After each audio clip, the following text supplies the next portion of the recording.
நாமக்கல் மாவட்டம் குமாரபாளையம் பகுதியில் ஏடிஎம் கொள்ளையர்கள் சிக்கியது எப்படி என்ற பரபரப்பு தகவல் வெளியாகியிருக்கிறது. கூகுள் மேப் உதவியுடன் குமாரபாளையம் பகுதியில் உள்ள ஏடிஎம் மையங்களில் கொள்ளையடிக்க அவர்கள் திட்டமிட்டதும் அம்பலமாகியிருக்கிறது. குமாரபாளையம் அருகே பிடிப்பட்ட ஏடிஎம் கொள்ளையர்களிடம் நடத்தப்பட்ட விசாரணையில் இந்த பரபரப்பு தகவல் வெளியாகியிருக்கிறது. கூடுதல் விவரங்களோடு இணைகிறார் செய்தியாளர் குணசேகரன். தற்போது வரைக்கும் நடைபெற்றிருக்கக்கூடிய விசாரணையில் என்னென்ன தகவல்கள் வெளியாகியிருக்கின்றன, விவரங்களை சொல்லலாம். தேசிய அளவில் ஒரு பெரும் பரபரப்பை ஏற்படுத்தி இருக்கிறது இந்த கேரளா ஏடிஎம் கொள்ளையர்கள் பிடிபட்டிருக்கக்கூடிய இந்த சம்பவம். இந்த சம்பவத்தில் விசாரணையில் பல புதிய திடுக்கிடும் தகவல்கள் தொடர்ச்சியாக வெளியாகி கொண்டிருக்கின்றது.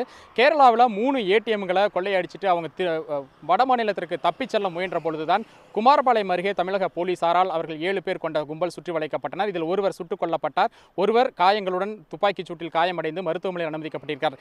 எஞ்சிய 5 பேரிடம் தான் வெப்படை காவல் நிலையத்தில் வைத்து நேற்று முதல் தொடர்ச்சியாக விசாரணை என்பது நடைபெற்று வருகிறது. நேற்று இரவும் விசாரணை நடத்தப்பட்டது. 2வது நாளாக இன்றும் இந்த விசாரணை என்பது தொடர்ந்து நடைபெற்று வருகிறது. இந்த விசாரணையில் சேலம் சரக DIG, Namakkal SP, Krishnagiri SP உள்ளிட்டோர் மற்றும் தனிப்படை போலீசார் தொடர்ச்சியாக இந்த விசாரணை நடத்திட்டு இருக்காங்க. இந்த விசாரணையில் ஒரு திடுக்கிடும் தகவல் ஒன்று வெளியாகி இருக்கின்றது.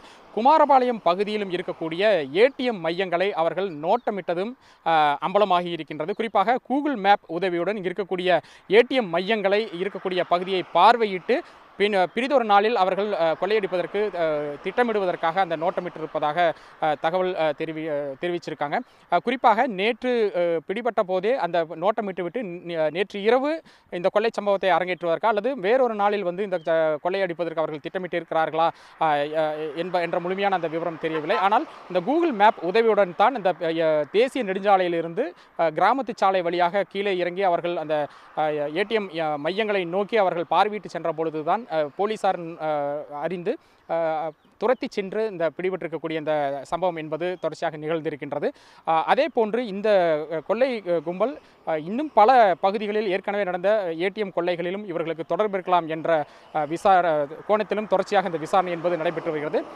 கேரளா மட்டுமில்லாமல் தமிழ்நாடு மற்றும் ஆந்திராவிலும் இந்த கும்பலுக்கு பிடிபட்டிருக்கக்கூடிய இந்த ஹரியானா கும்பலுக்கு தொடர்பு இருக்கலாம் என்று கூறப்படுகிறது. இதன் காரணமாகத்தான் ஆந்திராவிலிருந்தும் ஏற்கனவே கேரள போலீசாரும் விசாரணை நடத்துவதற்கு வந்திருக்கிறார்கள். இந்த நிலையில் ஆந்திராவிலிருந்தும் ஒரு தனிப்படை காவல் ஆய்வாளர், கடப்பா மாவட்டத்தைச் சேர்ந்த தனிப்படை ஆய்வாளர் ராஜா தலைமையிலான ஒரு குழுவினர் நேற்று இரவு இங்கு வந்திருக்கிறார்கள். அவர்களும் இந்த விசாரணையில் ஈடுபட்டிருக்கிறார்கள். தொடர்ச்சியாக இந்த 2வது நாள் நடத்தக்கூடிய விசாரணையில் திடுக்கிடும் தகவல்கள், புதிய தகவல்கள் தொடர்ச்சியாக கிடைத்துக் கொண்டிருப்பது போலீசாரையும் கூட அதிர்ச்சி அடைய வைத்திருக்கின்றது. கேரளாவில் அந்த கார் மூலமாக கொள்ளையடித்துவிட்டு காரை கண்டெய்னருக்குள் பதுக்கி அந்த கண்டெய்னர் மூலமாக அவர்கள் இங்கிருந்து தப்பிச் சென்ற போதுதான் அவர்கள் பிடிபட்டனர். அந்த செல்லும் வழியில் இருக்கக்கூடிய இது போன்ற ஒரு சிறு நகரங்கள் மற்றும் கிராம பகுதிகளில் இருக்கக்கூடிய ஏடிஎம் மையங்களை அவர்கள் நோட்டமிட்டு இருப்பது தற்பொழுது வெளிச்சத்திற்கு வந்திருக்கின்றது. சமயோஜிதமாக போலீசாரின் பிடியில் இவர்கள் சிக்கி இருப்பதால் இந்த பகுதியில் நடைபெற இருந்த ஒரு பெரும் ஏடிஎம் கொள்ளை மற்றும் கொள்ளை முயற்சி என்பது தடுக்கப்பட்டிருக்கின்றது. கைது செய்யப்பட்டிருக்கக்கூடிய இந்த 5 பேரிடமும் தொடர்ச்சியாக இந்த விசாரணை முடித்ததற்கு பிறகாக இன்று அவர்கள் நீதிமன்றத்தில் ஆஜர்படுத்த இருக்கின்றார்கள். இதற்காக இந்த பகுதியைச் சேர்ந்த கிராம நிர்வாக அலுவலரிடம் புகார் பெறப்பட்டிருக்கின்றது. அதே போன்று இந்த வாகனங்கள் அடிபட்டிருந்த நேற்று கண்டெய்னர் லாரியால் அடிபட்ட அந்த வாகன ஓட்டிகளிடமும் புகார் பெறப்பட்டு அந்த எஃப்ஐஆர் போடக்கூடிய அந்த பணி என்பதும் நடைபெற்று வருகிறது. இவர்களிடம் நடத்தக்கூடிய விசாரணையில் கிடைக்கக்கூடிய தகவல்களின் அடிப்படையில் அடுத்த கட்ட போலீசாருடைய நகர்வு இருக்கும் என்று எதிர்பார்க்கப்படுகிறது. இதற்கிடையே அவர்கள் நீதிமன்றத்தில் ஆஜர்படுத்தப்பட்டதற்கு பிறகு கேரள போலீசாரும் இவர்களை கஸ்டடி எடுத்து சென்று விசாரிக்க இருக்கிறார்கள். தகவல்களுக்கு நன்றி குணசேகரன். உடனுக்குடன் செய்திகளை தெரிந்து கொள்ள சன் நியூஸ் பெல் ஐகானை கிளிக் பண்ணுங்க.